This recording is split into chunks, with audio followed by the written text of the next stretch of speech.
Hi guys, welcome back to my channel. In today's tutorial, I'm going to show you step by step how to turn on and use Magnifier in Windows 11.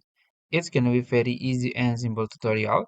So first, in your desktop, you can go to your settings. I'm gonna search it, settings, and hit enter.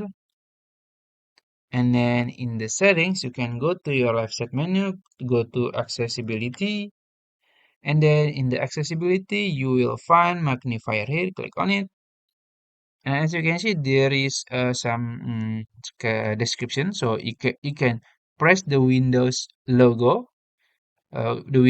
key in your keyboard, plus sign to zoom in and zoom out. So let's try it.